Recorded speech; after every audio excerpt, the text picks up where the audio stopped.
bueno es poder estar aquí de nuevo y poder llevar esta palabra que el Señor ha organizado. Lo saben, hemos aprendido que el Señor es rey, que ese rey tiene un reino. Y este sermón del monte nos pone entre la espada y la pared, literalmente hablando.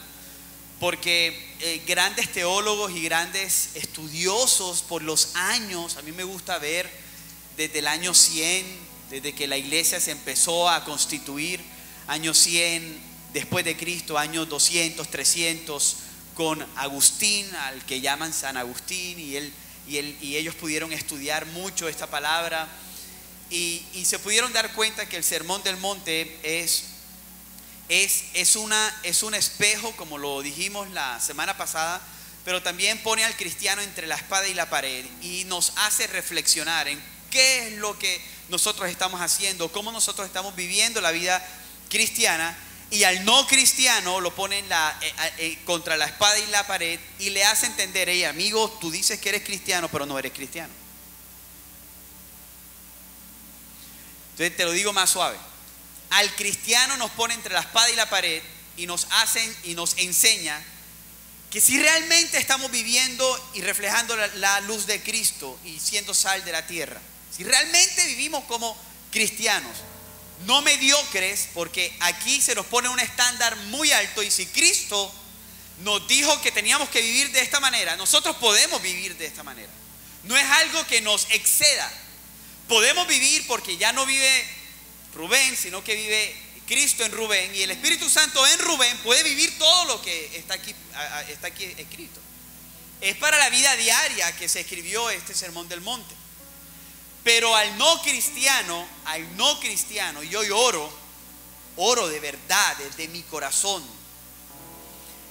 que si aquí hay alguien que no esté seguro de vivir una vida de Cristo y que Cristo viva en ellos, pastor, ¿cómo sé? Mi hermano, si no da fruto, no eres cristiano. Entonces, si hay alguna batalla en tu interior, yo oro desde mi corazón que el Espíritu Santo te atropelle como un huracán y te revolucione desde adentro. Y ese viejo hombre y esa vieja mujer que hay en ti quede muerto y sepultado y sepultada, y empieces una vida nueva que pueda vivir el sermón del monte. Amén. Así que qué lindo es ver que el Señor comienza el sermón del monte con estas bienaventuranzas, y llevamos por el versículo 7 y vamos por la quinta bienaventuranza. Y qué bueno es ver que el Señor no se le salió nada de control en su sabiduría. Él dijo en el versículo 3, Él dijo: bienaventurados los pobres en espíritu, pues de ellos es el reino de los cielos. Mateo capítulo 5, estamos leyendo. Bienaventurados los pobres en espíritu, porque de ellos es el reino de los cielos. Y algo bien cortico: si no somos pobres en espíritu, no vas a poder entender y a vivir el resto de la palabra. Este sermón era para discípulos y para las multitudes que estaban atrás, y la pobreza espiritual es el fundamento de todo cristiano. Y tenemos que recordar que es una pobreza espiritual, es decir, no sé nada, estoy en bancarrota espiritual, no sé cómo hacerlo, por eso, Señor, te necesito. Y entonces en medio de eso llegamos al versículo 4, donde dice que bienaventurados los que lloran, porque serán consolados. Y no lloran, y no es que serán consolados porque lloran porque me dejó el novio o mi esposo me trató mal. Ese no es el lloro que el Señor consuela, aunque el Señor consuela ese lloro. Pero de lo que está hablando aquí es un lloro de esto es lo que se trata. Señor, entiendo que soy un pobre espiritualmente, no tengo méritos para acercarme a ti. Si me acerco a ti, Señor, soy consumido por tu santidad.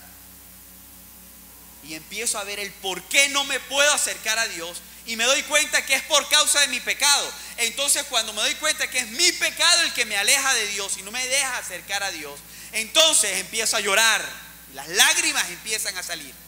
Cuando cantábamos, eres rey de los cielos, eterno Dios, exaltado por siempre. Yo me presentaba ante ese rey y me veía pequeñito. Yo me presentaba ante esa santidad y me veía impuro. Y hermanos, cada vez que tú te presentes ante la realeza de ese rey y la santidad de ese rey, tú y yo, no importa si eres el mayor apóstol de esta vida, te tienes que ver pequeño delante del Señor, como no digno delante. Eso es pobreza espiritual. Y entonces tus ojos se empiezan a aguarapar. Y empiezas a decir, no puedo, Señor, mi pecado es mayor que el mío. Y entonces cobra sentido Romanos 7. Miserable de mí, ¿quién me librará de este cuerpo de muerte? Y entonces empiezas a ver lo que dice Pablo, el siguiente versículo, y empiezas a notar y dices, este es el orden. Porque dice, miserable de mí, ¿quién me librará de este cuerpo de muerte? Y después dice, pero gracias a Dios por Jesucristo. ¿Te das cuenta? Empiezas a llorar porque no puedes más. Y después tú dices, pero tengo una esperanza, Jesucristo murió por mí. Y cuando tú entiendes eso, tu vida ya no es una vida orgullosa, ya no te llevas al mundo por delante, ya empiezas a someterte aunque Dios empieza a enseñarte cosas que van en contra de lo que tú piensas. Y dices, Señor, esto es difícil para mí porque tú me estás enseñando algo que va en contra de lo que yo pienso. Pero Señor, como no soy nada, no soy quien para decirte lo que yo tengo que vivir, sino que ahora acepto lo que tú quieras para mi vida. Y eso te hace un manso, no menso. Un manso. Y empezamos a vivir una vida de humildad. Un amigo líder de otra iglesia en Orlando, cuando estábamos, yo recuerdo frases, hay muchas cosas a mí se me olvidan, muchas cosas. Por eso yo soy de estudiar, lo hablábamos aquel día en la reunión de hombres. Yo soy muy de puntos, punto número 1, punto número 2, punto número 3, porque mi cerebro funciona así.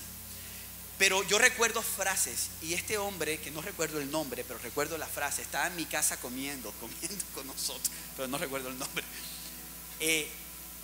Y él me dijo, pastor, es mejor ser una tortuga que una liebre. Y él me dijo, porque la tortuga siempre está allá abajo. Y la liebre siempre se cree que puede hacer lo que le da la gana. Entonces en el mundo te enseñan a ser una liebre, pero en el reino te enseñan a vivir allí, pecho en tierra, como cuando David pecó y fue pecho. Salmos dice que fue y puso su pecho en la tierra y empezó a llorar, a llorar, a llorar, a llorar, a llorar. Humildes y mansos, bienaventurados dice, felices son esas personas que se someten al Señor aunque no nos parezca. Y entonces dice, y bienaventurados los que tienen hambre y sed de justicia. Y el Señor me llevaba a uno de los versículos que más me gusta, que es Salmo 42 del 1 al 2, y dice, mi alma clama como un ciervo que brama por las corrientes de las aguas.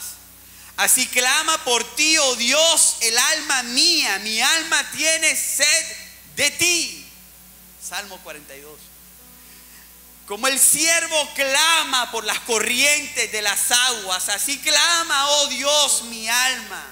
Mi alma tiene sed de ti, del Dios vivo. Entonces, eso me hace a mí tener un hambre espiritual y me hace anhelar su justicia. Me hace anhelar entender lo que Cristo hizo por mí en la cruz del Calvario. Y me hace anhelar entender que Dios es justo para conmigo. Es justo. Y me hace entender que tengo que vivir entonces una vida de justicia. Lo vamos a ver la semana que entra en la próxima bienaventuranza, que es bienaventurados los de limpio corazón, porque solamente ellos, solo ellos, y lo vamos a recalcar la próxima semana, solamente ellos verán a Dios, nadie más verá a Dios. Entonces cuando entendemos que tenemos hambre espiritual, como ese siervo que brama por las corrientes de las aguas con sed, sediento, entonces nos hace entender que el Señor ha sido fiel con nosotros y nos ha llamado a ser misericordiosos porque hemos recibido misericordia. Entonces ya tú no llegas ante las personas como yo soy tu superior, sino que tú llegas como no soy digno tampoco de reclamarte nada, porque recibí del Señor lo mismo que yo tengo que dar para contigo, misericordia, ¿verdad? Y ahí entonces entramos a bienaventurados los misericordiosos, porque recibirán, esa es la promesa, recibirán ¿qué? Misericordia. Y la semana pasada vimos que no podíamos comenzar esta enseñanza sin irnos profundo bueno, no tan profundo, sí, pero sí tocar unos cuantos puntos de dónde viene la misericordia. Porque si tú quieres aprender de misericordia, tenemos que irnos a la fuente de la misericordia, ¿verdad? Y esa fuente es el Señor. Y la semana pasada, en este primer punto, que lo vimos la semana pasada, aprendimos que Dios revela su carácter de misericordia. Y eso lo aprendimos en Éxodo 34, del 6, solamente el versículo 6, que dice: entonces pasó el Señor por delante de Moisés y Dios proclamó, el Señor, el mismo proclamó Dios, el Señor, Dios compasivo y clemente, lento, paciente para la ira, lento, no sin ira, sino lento para la ira, lento y paciente para la ira, y abundante en misericordia y en verdad. Su carácter es misericordioso. De él no puede salir nada más que no sea misericordia. Su justicia está rociada con su misericordia, porque su carácter y sus atributos se combinan. Él no puede separar. Un día tengo ganas de ser un Dios amoroso, pechichón, osito cariñosito. Entonces yo hoy solamente te voy a derramar amor. Él no puede hacerlo. No puede. Él no puede. Él cuando derrama amor, derrama santidad. Él cuando derrama santidad, derrama justicia. Él cuando derrama justicia, derrama misericordia. Él se derrama todo. Él no puede irse derramando de pedacitos, porque ese no es Dios. Tú y yo un día podemos derramar misericordia, y otro día amor, y otro día juicio, y pateamos a la gente. Pero Él no puede ser así. Él tiene que hacerlo todo enseguida. Y por eso no podemos ser Dios. ¿Cuánto le dan gracias a Dios que no podemos ser Dios? Solamente Él puede hacerlo a la justa medida de cada atributo. Entonces nos dimos cuenta que Él es el Padre de misericordia. Segunda de Corintios 1:3 dice: Padre de misericordias y Dios de toda consolación. Y nos dimos cuenta que su misericordia es eterna. Primera de Crónicas 16:34 dice: porque para siempre es su misericordia. Y eso lo podemos ver en el Salmo 136, que dice 26 veces: porque para siempre es su misericordia, porque para siempre es su misericordia. 26 veces, siempre será su misericordia. Y nos dimos cuenta la semana pasada que Él nunca falla, que sus misericordias nunca fallan. Y que si fallaran una sola vez en la vida, esa sola vez estuviéramos como fritos, estuviéramos muertos. Entonces, entendiendo que Él es un Dios de misericordia, podemos entender ahora, o podemos pasar al segundo punto, y es el Dios que derrama su hermosa misericordia sobre nosotros. Ese es el segundo punto. El Dios de misericordia derramando misericordia sobre nosotros. Porque, ojo, para que tú y yo podamos ser misericordiosos, tenemos que haber recibido de su misericordia. Entonces, ¿cómo fue que ese Dios derramó de su misericordia? ¿Cómo fue? Ustedes se lo saben, pero vamos a tocar algunos puntos que quizás se nos olvidan. ¿Cómo fue que Él derramó misericordia? Y dice Éxodo 34, del 6 al 7. dice de esta manera. Miren cómo trabaja Dios. Estamos conociendo a Dios, amén. Miren cómo trabaja Dios, es lo que podemos conocerlo. Pero miren cómo trabaja Dios. Éxodo 34, del 6 al 7 dice: entonces pasó el Señor por delante de él, de Moisés, y proclamó: el Señor, Dios compasivo y clemente, lento para la ira y abundante en misericordia y verdad. Miren qué hermoso. Misericordia y verdad. Él no puede ser misericordioso sin verdad, fidelidad, y Él no puede tener verdad sin misericordia. Entonces dice el 7, dice: que guarda misericordia a millares, el que perdona la iniquidad, la transgresión y el pecado. Y aquí viene la parte buena. Dice: y que no tendrá por inocente al culpable. Wow. Quiere decir que el Dios de misericordia también no puede obrar sin ver al culpable como culpable. No puede obrar de esa manera. El buen samaritano en Lucas capítulo 10, no lo busquen, del 30 al 37. Miren cómo obra la parábola del buen samaritano. Este judío había sido robado y este hombre lo habían dejado allí tirado en el piso. Y pasa un sacerdote y dice: este hombre, yo quisiera darle o quisiera recogerlo, pero y siguió de largo. Sacerdote. Pasa un levita que aparentemente era más profundo en adoración al sacerdote, y dice: este hombre ahí tirado como nada, yo sigo de largo. Pero pasa este samaritano. ¿Y qué hace el samaritano? Él no dice: está herido, pero pasemos por alto su condición y vamos a llevarlo para la casa. No, el buen samaritano, ¿qué hace? Lo agarra porque está herido, lo monta en donde lo tenía que montar, no dice dónde, pero lo monta en donde lo tenía que montar, y lo lleva al hotel, al mesón. Y en el mesón, en el hotel, él le dice al encargado: tienes que curar todas sus heridas, tienes que curárselas a este hombre que me lo encontré en la calle. Entonces se dan cuenta y nos damos cuenta que el Señor actuó con misericordia. Es lo mismo que el Señor hace con nosotros. Actúa con misericordia, pero no pasa por alto nuestras heridas y nuestras incapacidades, nuestro pecado. No lo podía pasar por alto. Lo dice en Éxodo 34: no tendrá por inocente al culpable.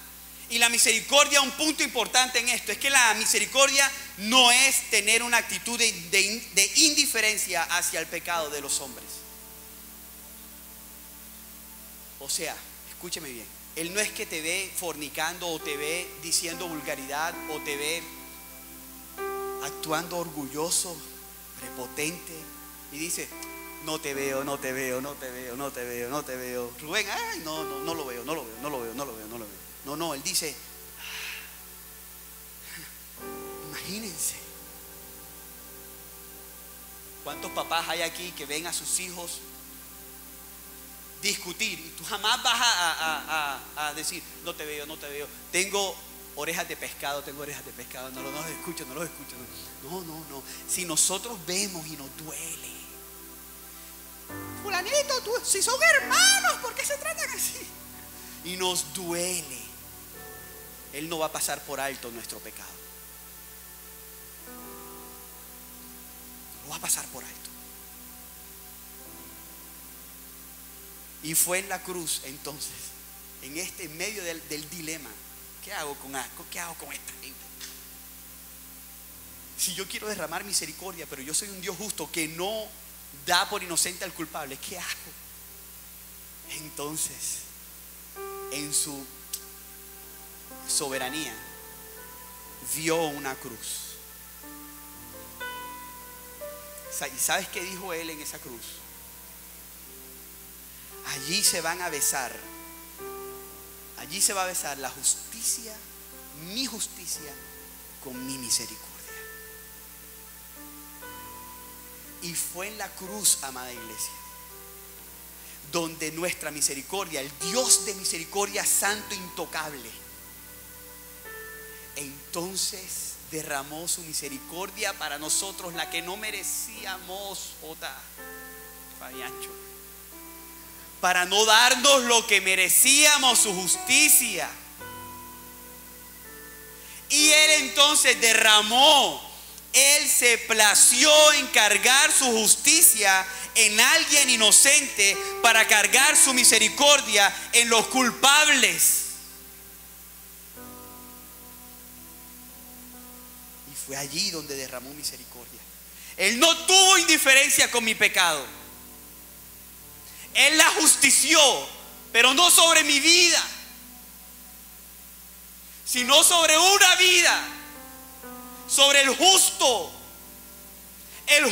por los injustos, para hacerme justo delante de Él. Y este es el evangelio, iglesia. No es que vas a tener una casa más grande. Entonces, cuando tú entiendes eso, entonces tú puedes entender qué significa la misericordia, porque no te lo merecías. Entonces tú tienes que dar de gracia. Y mi tercer punto, entonces tú tienes que dar de gracia lo que por gracia has recibido. Entonces ahí sí nos metemos en la bienaventuranza. Bienaventurados los misericordiosos. Pero es que ese misericordioso, nosotros, tuvo una historia antes que había que contar, y es esa la historia de la cruz. Entonces ahora sí podemos ver qué es la misericordia. Yo quiero, para los que están ahí apuntando, leerte el significado de lo que significa, valga la redundancia, la misericordia en sí, desde el punto de vista de Dios. En el original griego, misericordia es una convicción que lleva a la acción. Una convicción que lleva a la acción. Yo lo entendí de esta manera: es mi fe conmovida a hacer algo. Es lo que yo creo conmovido a hacer algo. Se divide en dos palabras: miseria y cordia. Y misericordia claramente es la necesidad de alguien, y cordia viene de la palabra griega entrañas, para las mujeres útero. ¿Qué significa esto? Es un deseo genuino que viene desde las entrañas, manifestado para alguien que está pasando necesidad. Entonces ustedes se imaginan a Dios desde sus entrañas diciendo: necesito derramar misericordia, pero esta gente ha pecado contra mí, pero desde acá, no desde acá. Porque siempre va a haber una batalla cuando vamos a derramar misericordia. Pero si Mariana no se lo merece, porque ella me trata mal a mí, en la mente. Pero desde acá adentro, donde habita el Espíritu Santo, que debería habitar en todo tu cuerpo, desde acá, desde las entrañas, hay algo que te dice: pero derrama misericordia, hijo. Hermanos, yo no sé ustedes, pero a mí esta enseñanza me está dando durísimo cuando manejo, cuando juzgo a las personas. Mariana me la tiene a mí, pero montada y velada. Misericordioso.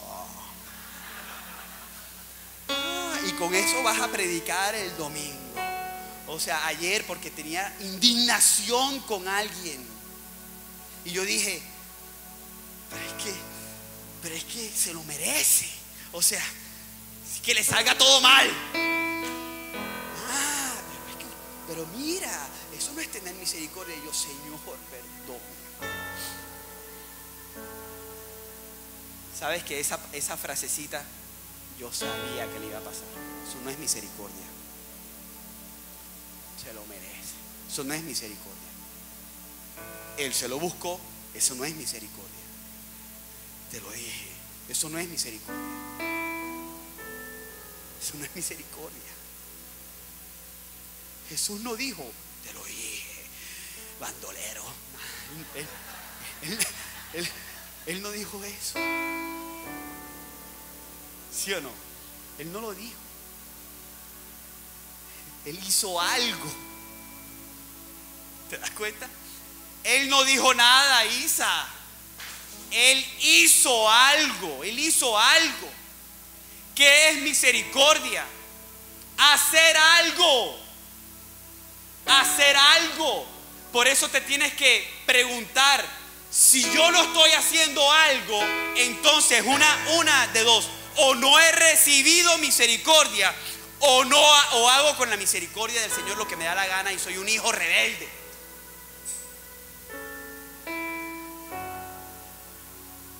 ¿Se dan cuenta? La misericordia es hacer algo, amada iglesia. Y así luce la misericordia. ¿Y sabes qué quiere Dios? Que Alumbra sea una iglesia de misericordia. Que se vista de este sermón del monte. Que salgamos a la calle y nos vistamos de este sermón. Thomas Watson, un puritano, en 1660 dijo esto. Pudo entender la misericordia del Señor de esta manera y la que tenemos que vivir. Miren esto.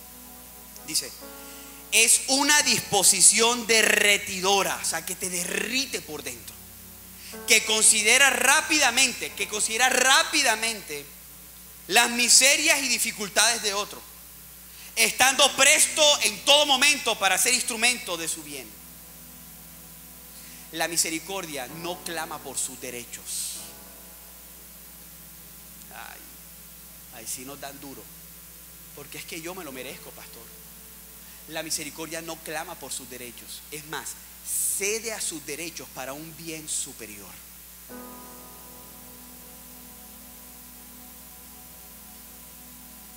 ¿Y cuántos aquí, no les voy a hacer levantar la mano, pero cuántos aquí creemos que lo que nos hicieron es injusto? Yo lo he dicho muchas veces, que es injusto que me trate así. ¿Sabes qué hace la misericordia?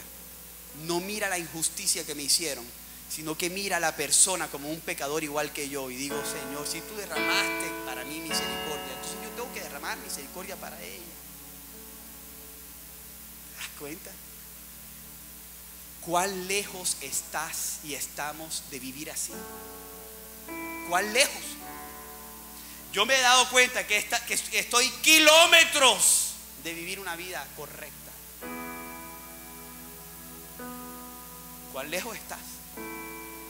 Porque Dios te va a poner a personas alrededor para que vivas misericordia. ¿A cuál es el prójimo más cercano que le tienes que demostrar amor? ¿Adivina? A los que están ahí en tu casa viviendo. Ese es tu prójimo más cercano. ¿Cómo tratas a tu esposa? ¿Cómo tratas a tus hijos? ¿Cómo tratas a tu iglesia? ¿Cómo tratas al cuerpo de Cristo? ¿Tienes misericordia con la iglesia? ¿Demuestras misericordia hacia la iglesia? Entonces, si sé que todo se lo debo a la misericordia, estoy terminando. Si sé que soy un hijo de Dios por causa de la misericordia, si he entendido el perdón de Dios derramado sobre mi vida por causa de la misericordia, después de ver estas grandes verdades, tengo que derramar perdón hacia los demás. Porque un perdonado, ¿adivina qué hace? Perdona. Y mi último punto es, voy a combinar el Dios que nos llama a derramar misericordia para que recibamos misericordia. El Dios que nos llama a derramar misericordia para que recibamos misericordia. Quiero leerte Primera de Corintios 1 del 3 al 4. Miren esto. Este versículo es muy diciente. Primera de Corintios 1 del 3 al 4. Dice: toda la alabanza sea para Dios, el Padre de nuestro Señor Jesucristo. Dios es nuestro Padre misericordioso y la fuente de todo ¿qué? Consuelo. Él nos consuela en todas nuestras dificultades para que nosotros podamos consolar a otros.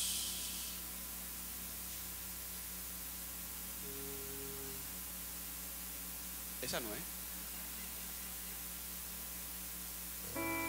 1 Corintios 1, del 3 al 4. Te la dije mal o la apunté mal. Es 2 de Corintios. Viste, te dije, te lo dije. Es 2 de Corintios. Dios tenga misericordia de ti.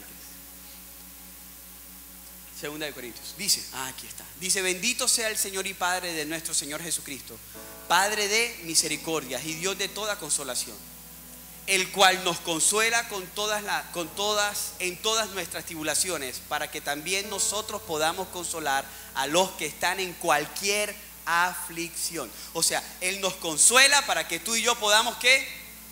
Consolar. Dándoles el consuelo con que nosotros mismos somos consolados en Dios. Aquí está cómo se explica toda la situación. Nosotros recibimos consuelo y nosotros nos volvemos unos ¿qué? Misericordiosos. De eso se trata, iglesia. Y la bienaventuranza entonces, ¿cuál es? O sea, ¿cuál es? ¿Qué es lo que vamos a recibir? Más misericordia. La bienaventuranza entonces es, o la recompensa, es que Dios dará a tu vida una dosis mayor de misericordia.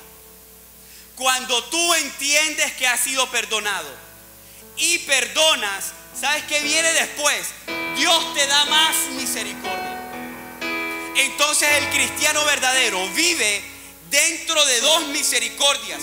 Una que recibió el día que Cristo murió en la cruz y la otra que Dios nos da todos los días por causa de mi misericordia.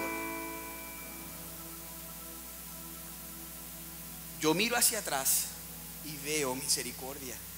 Y miro hacia adelante y si soy misericordioso, veo misericordia. Termino con un versículo duro, pero que nos va a hacer entender. ¿Qué pasa cuando no tenemos misericordia? Santiago capítulo 2, versículo 13. Santiago capítulo 2, versículo 13. ¿Qué pasa cuando no tenemos misericordia? Ahí está.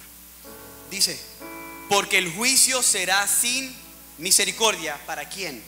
Para el que no ha mostrado misericordia. La misericordia triunfa sobre el juicio al final. Pero escúcheme bien, el juicio será sin misericordia para el que no ha mostrado misericordia. El mismo Sermón del Monte tiene un versículo que dice, si no perdonas, no vas a ser perdonado.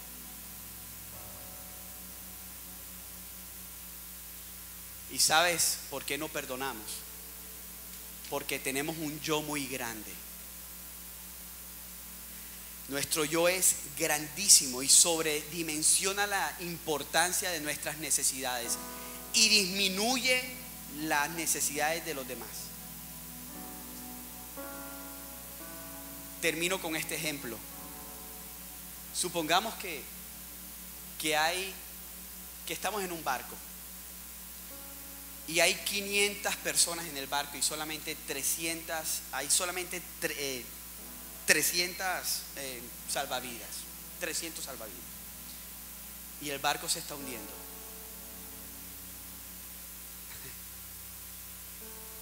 Yo estoy seguro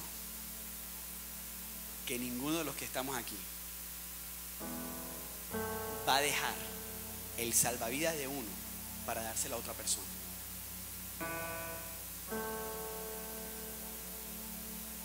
Seguro, incluyendo. ¿Sabes qué hizo la misericordia del Señor? Dejó su salvavidas para darme el salvavidas a mí. Él dijo, yo voy a la cruz para que tú no vayas a la cruz. ¿Sabes por qué agarramos nuestros salvavidas? Porque nos creemos más importantes que los demás. Y mi vida es más importante que la vida que se está hundiendo. ¿Sabes qué hace Dios hoy? Y con esto te quiero dejar que te vayas. Hay vidas que se están hundiendo debajo de ti, alrededor de ti. Y hay personas pasando necesidad. Y Dios hoy quiere que tú te despojes de tus salvavidas y se lo entregues a Él. ¿Cómo se llama ese salvavidas?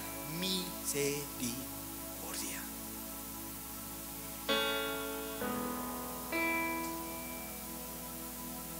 Termino con unas preguntas. ¿Somos misericordiosos entonces? ¿Somos misericordiosos cuando nos ofenden? ¿Tengo misericordia con el perdido o con el afligido, o lo miro desde lejos? ¿Ayudo al que se ha apartado del camino o le muestro un no me importa? Y esta a mí me dio duro, por eso la puse. Con los que caen, ¿tengo compasión o poca paciencia con el que está caído?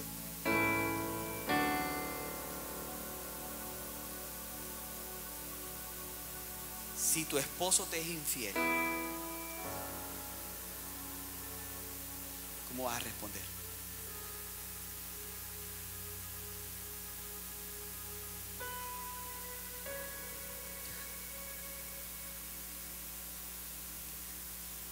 En los prematrimoniales, al final, hago una pregunta. ¿Qué serías incapaz de perdonarle a la otra persona? ¿Sabes cuál es la respuesta? Una infidelidad.